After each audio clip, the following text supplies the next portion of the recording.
Hello, my name is Marcus Bronzy. Hello there, my name is Richie Driss. And this is... Punishment. We're back! Yeah!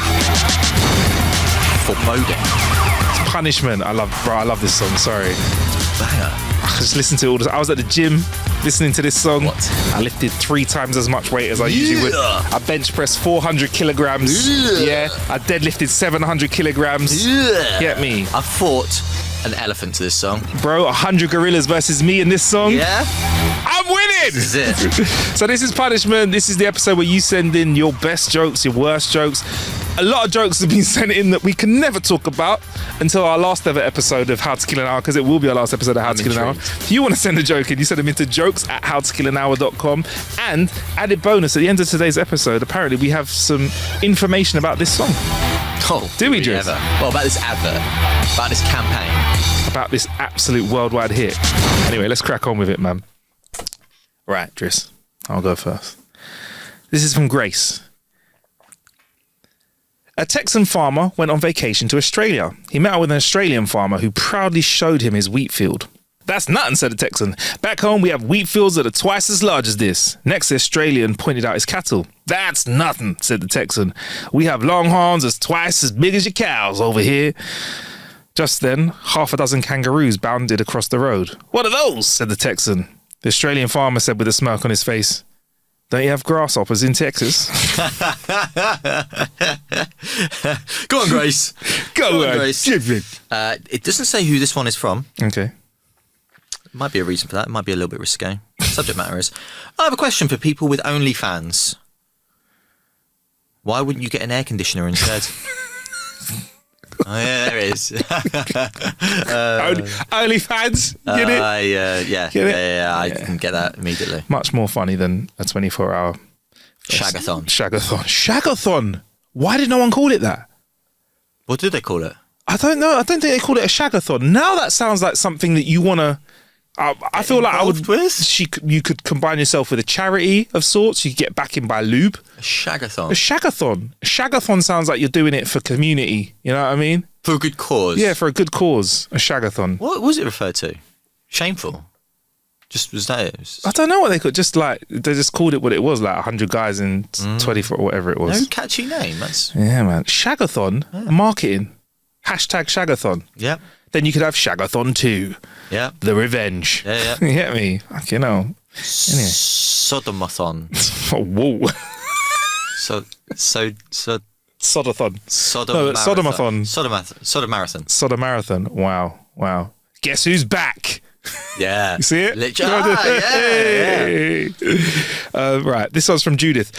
I've got a combo of these, so I'm going to hit you with a combination of these, yeah? Combination. What's the opposite of hydrogen? Lodrogen. Yes! Get in! What's the opposite of hydrogen?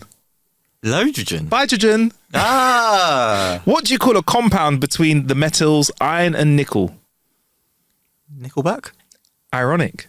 Oh, Good yeah, though. that makes more sense. What did the French fries say to the sodium chloride that threw itself at them?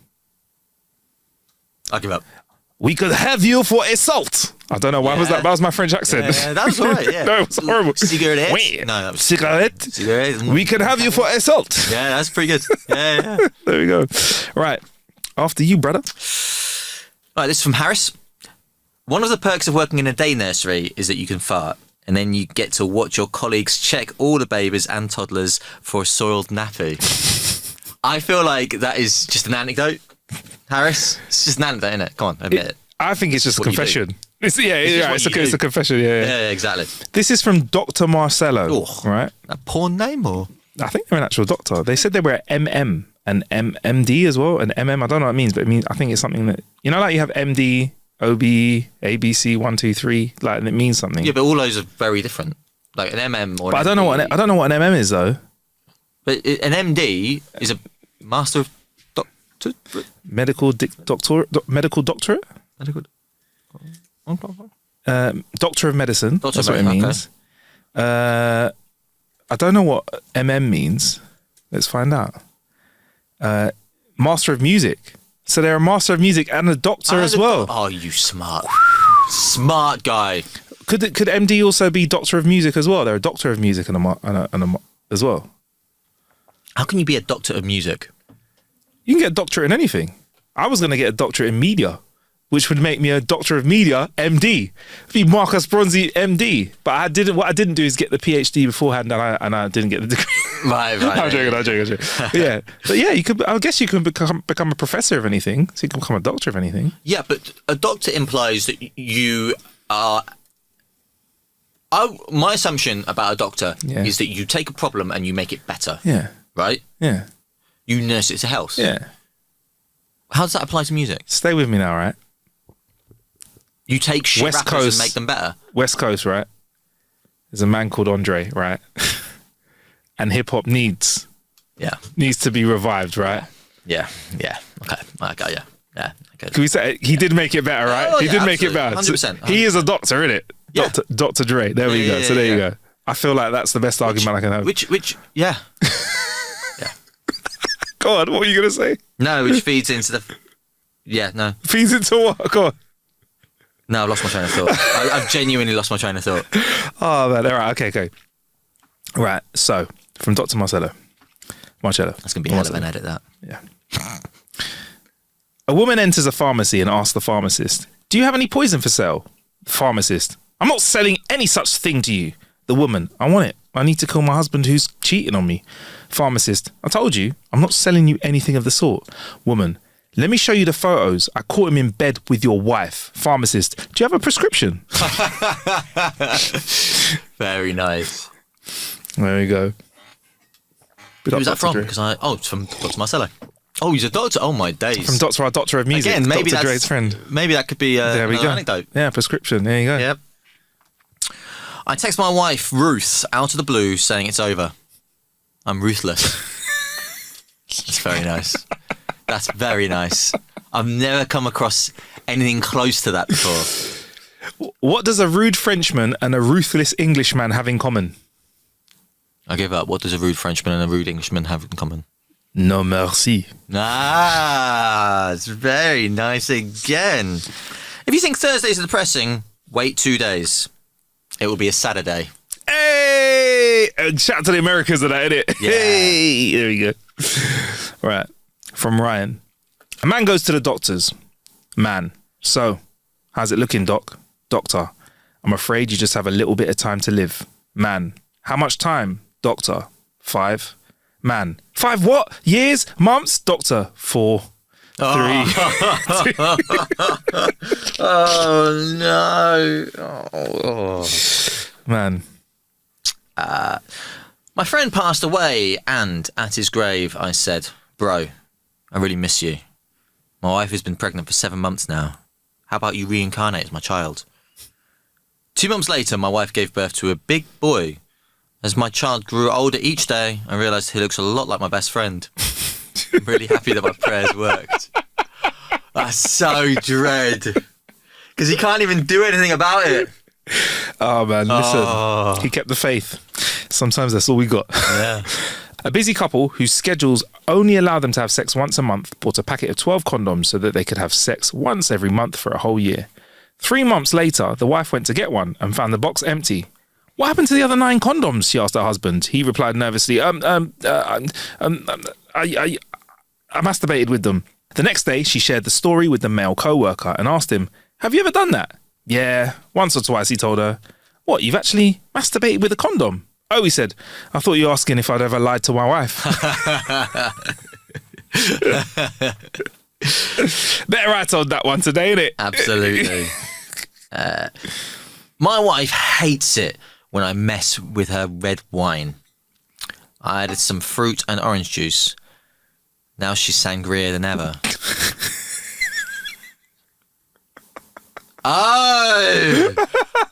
Oh my God, I was so slow then. That would work well in Spain. That would. I recently ejaculated over 3 feet. I'm not sure if it's a world record or who the 3 feet belong to. Oh my God. A guy came home early one day from work and heard weird sounds coming from the master bedroom. There's a theme for a lot of these shows, isn't there? A guy came home early from work one day and heard weird sounds coming from the master bedroom. When he went upstairs, he found his wife on the bed, naked and sweating. What the hell is going on? He asked her.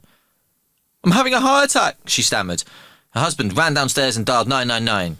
As he was doing this, his young son ran up to him and said, Dad, Uncle Tom is upstairs hiding in the closet, and he's naked. The father slammed the phone down and he ran back upstairs to find his brother. What the hell are you doing? He screamed at him. My wife is having a heart attack and you're running around naked scaring the kids. Oh. One night, a couple were lying in bed. The husband was feeling a bit frisky, so he tapped his wife on the shoulder and started rubbing her arm to indicate he wanted some fun times. She turned over and said to him, I'm sorry, dear, but I have a gynecologist appointment tomorrow and I'd like to keep things quite fresh down there. Dejected, the husband turned over and tried to sleep. A few minutes later, he rolled back over and whispered in her ear, Psst, darling, do you have a dentist appointment too? Hey! And there you go. Those are our wonderful jokes of the week, man. I think we'll wrap it up there. Listen, if you want to send yours in, jokes@howtokillanhour.com. But before we get out of here, right, Driss has promised. You said you had some drama for us, bro. You said you had some dramatic information. I have information.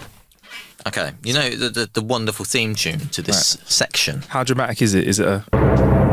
It's just ironic. Oh, so it's not dramatic, it's just ironic. Hello? I had a whole dramatic soundboard up for you as well. Look, I had loads of dramatic...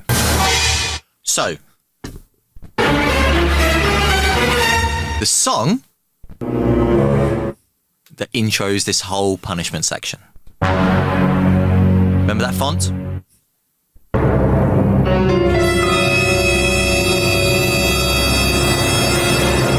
It was pirated itself. Oh! Imagine. So it's a crime! Yeah. Famous anti-piracy campaign may have used pirated typeface. You gotta tell us a story now, man. This is that's basically the story, It's a song that keeps on giving, though, man. It's piracy within piracy. It's an inception of piracies, bro. Exactly that. And this speaks a lot to where we are as just a society, doesn't it? Really. I think that's a microcosm of where we are. Just pirating within pirating. But like, so what? They just used the font without any permission. Was it papyrus? I used to love that font. Papyrus. Was it called papyrus? Oh my god. A famous anti-piracy campaign from the early 2000s is in the spotlight after it appeared the font used in the adverts was itself pirated. The dramatic campaign compared pirating films to stealing cars, handbags and televisions. You know the one, it's classic. It appeared in cinemas and on DVDs around the world. Oh, around the world, I didn't know that. From 2004. But now social media users have discovered the font used in the campaign was pirated from a typeface created by designer Just Van Wassum. What a name. Blue Sky user Rib extracted the fonts used in one of the campaign's old PDFs and discovered the pirated font Zandruff was used instead of Mr. Van Rossum's licensed font FF Confidential. Okay. Sky, I'm not going to read that. Sky News, blah, blah, blah. So there's no evidence to suggest that the campaign's designers were aware that the font was pirated, as copies of it were being widely shared at the time. So there we go. That's a turn up for the books, isn't it? Well, so the story behind this piracy advert, I won't give you the full thing before we bounce out of it, is the anti-piracy ad actually was designed specifically for a Cannes festival. And it was only meant to be used within a festival. It wasn't meant to be used for DVDs worldwide. I think it was only meant for use in Europe at a film festival. So that the Cannes Film Festival? Yeah. So I think people were meant to use it to not pirate. Was it Cannes? Well, it was a film festival of sorts, or it was a big one. But yeah, it's a film festival of sorts where and they played it before the movies to say, look, don't pirate these, because at these film festivals, is a great source of piracy. Right. It was not meant to be used on DVDs. It was not meant to be used outside of Europe. Oh my God, the irony. There we go. It turns out the whole thing was stolen. Now all we need is to find out that music sampled like a classic James Brown, whatever, and that was stolen as well. What if this was sampled? What if it's like a Jimi Hendrix riff or something? I was going to say, like, it sounds like oh my days, Prodigy. Sounds like Prodigy, and then like the New York Police Force. That's an unlicensed recording of their siren that they're using there. Yeah. Oh my god! Right. Anyway, if you want to get involved in the next episode of Punishment, please do send your jokes into jokes@howtokillanhour.com. Hopefully, we'll have Mr. Richie Driss here very, very soon. He'll come and join us and share some fantastic jokes that you sent in. Still a lot more jokes that have come in this week that are never going to see the light of day. I'm If really that's intrigued. all you have to offer, please fire them over. I'm going to show some to Richie, and maybe one day, right, we'll do something like a behind closed, like a patron or something, or behind closed doors or something. How to Kill an Hour After Dark. After dark, yes, we actually do. Did you? Have we spoken about this before? Is that Sean and I have said this on air? Is it? Before? Yeah. I still don't believe Sean actually exists as a person. You've never been in the same room with Sean? No, I think he's AI. Yeah, he is. Yeah, he is. I'm like, what's it called? From what's the Arnold Schwarzenegger film? Where Not Demolition Man. Total Recall. Yeah, when the guy has the alien. Three tits. The alien in his. Oh. That's a woman. Oh. She was a woman. Same film. She's a prostitute. The guy has the alien in him. Sean is actually hidden under my tummy. There was a whole Rick and Morty episode about that. Anyway, we're waffling on. Listen, we'll be with you soon. Thank you, Driss, for coming down. Why I called you Driss over these last 2 episodes like I'm your boy, man? No, thank you, Richie Driss. Call me what you want. From Blue Peter, from CBBC. Now a man who's married in his own right. Married to the game. Yeah. Yeah? And my That's wife. right, and your wife as well. Big up. See you in a bit. Bye.